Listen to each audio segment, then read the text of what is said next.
ಎಲ್ರಿಗೂ ನಮಸ್ಕಾರ. ದಾವಣಗೆರೆ ಅಂದ ತಕ್ಷಣ ಬೆಣ್ಣೆ ನಗರಿ. ಬೆಣ್ಣೆ ಅಷ್ಟೇ ಹಿತವಾಗಿ ಈ ಬಾರಿ ನಾವು ಚುನಾವಣೆಯನ್ನ ಗೆಲ್ತೀವಿ ಅನ್ನೋ ಒಂದು ಕಾನ್ಫಿಡೆನ್ಸ್ ನಮಗಿದೆ. ಯಾಕೆಂದ್ರೆ ನಾನು ಉಸ್ತುವಾರಿಯಾಗಿ 2 ತಿಂಗಳಾಯ್ತು ಈ ಕ್ಷೇತ್ರಕ್ಕೆ, ಜಿಲ್ಲೆಗೆ. ಅವತ್ತಿಂದನೂ ಉಸ್ತುವಾರಿಯಾಗಿದ ತಕ್ಷಣ ಒಂದು ಆಂಟಿಸಿಪೇಷನ್ ಇತ್ತು, ಇನ್ನೇನು ಮಾರ್ಚ್ ಏಪ್ರಿಲ್ ಅಲ್ಲಿ ಚುನಾವಣೆ ಬರಬಹುದು ಅಂತ.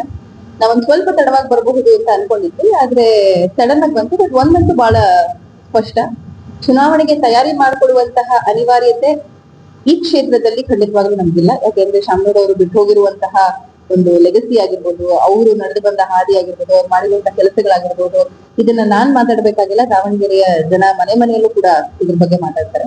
ಕುಟುಂಬ ರಾಜಕಾರಣದ ಬಗ್ಗೆ ಮಾಧ್ಯಮದವರು ಕಾಂಗ್ರೆಸ್ ಕೇಳೋ ಮುಂಚೆ ಬಿಜೆಪಿಯ ರಾಜ್ಯಾಧ್ಯಕ್ಷರನ್ನ ಮೊದಲು ಕೆಳಗಿಟ್ಟು ಯಾವ ಆಧಾರದ ಮೇಲೆ ಅವರನ್ನ ರಾಜ್ಯಾಧ್ಯಕ್ಷರನ್ನಾಗಿ ಮಾಡಿದ್ರಿ?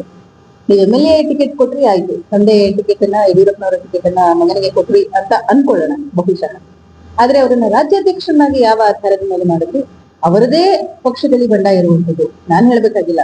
ದಾವಣಗೆರೆಯಲ್ಲಿ ಯಾವ ಮಟ್ಟದಲ್ಲಿ ಬಂಡಾಯ ಇದೆ, GM ಸಿದ್ದೇಶ್ವರ ಅವರ ಬಣ, ರೇಣುಕಾಚಾರ್ಯ ಬಣ ಅಂಡ್ ಒಂದ್ ಕಡೆ ವಿಜೇಂದ್ರ ಅವರು ಯಾರ ಜೊತೆ ಇದ್ದಾರೆ, ಗುರುತಿಸ್ಕೊಂಡಿದ್ದಾರೆ ಅಂತಲೂ ಕೂಡ ಇವತ್ತಿಂದಂತ ಗೊತ್ತಾಗ್ತಾ ಇಲ್ಲ. ಅಲ್ಪಸಂಖ್ಯಾತರ ಬಗ್ಗೆ ನೀವು ಮಾತಾಡ್ತಿದ್ರಿ, ಇವತ್ತು ಆಲ್ರೆಡಿ ತಾವೆಲ್ಲರೂ ಕೂಡ ಮಾಧ್ಯಮದಲ್ಲಿ ನೋಡಿರ್ತೀರಿ. ಸದಿಕ್ ಪೈಲ್ವಾನ್ ಅವರು ಮಾನ್ಯ ಮುಖ್ಯಮಂತ್ರಿಗಳನ್ನ ಮತ್ತು ಉಪಮುಖ್ಯಮಂತ್ರಿಗಳನ್ನ ಭೇಟಿ ಮಾಡಿರುವಂತದ್ದು. ಇದು ಯಾವುದೇ ಒತ್ತಾಯದ ಭೇಟಿ ಅಲ್ಲ. ಅವರು 2-3 ದಿನಗಳ ಮುಂಚೆ ಏನ್ ಮಾತಾಡ್ತಿದ್ರು ಅನ್ನೋದನ್ನು ಕೂಡ ನೀವು ನೋಡಿದಿರಿ.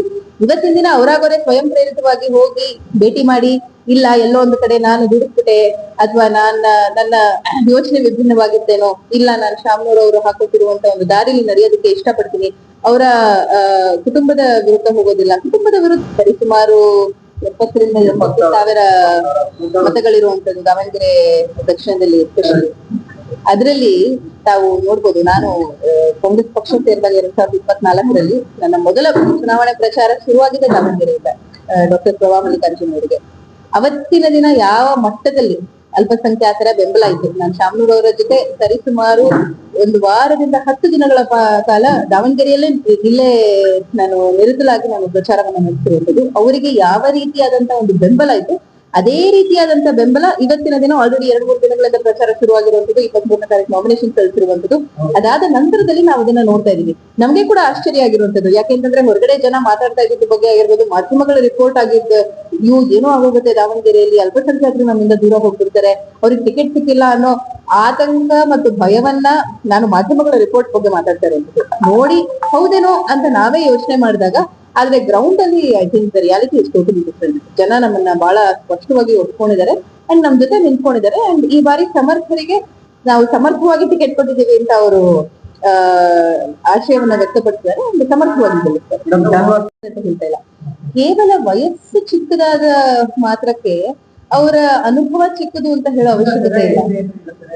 ಸರಿ, ಹಿಂದೆ ಇದ್ದ ತಕ್ಷಣ ಅವರಿಗೆ ಅನುಭವ ಕಡಿಮೆ ಅಂತ ಹೇಳೋದಕ್ಕೆ ಸಾಧ್ಯ ಇಲ್ಲ. ಎಷ್ಟೋ ಬಾರಿ ಏನಾಗತ್ತೆ ಅಂತಂದ್ರೆ, ನೀವು ಮನೆಯಲ್ಲಿ ಶಾಮನೂರ್ ಅಂತ ಒಬ್ಬ ದೊಡ್ಡ ವ್ಯಕ್ತಿ ಇದ್ದಾಗ ಕೆಲವಷ್ಟು, ನಾನು ಉತ್ತರ ಕರ್ನಾಟಕದಲ್ಲಿ ಇದನ್ನ ಬಹಳ ಗಮನಿಸಿದ್ದೀನಿ.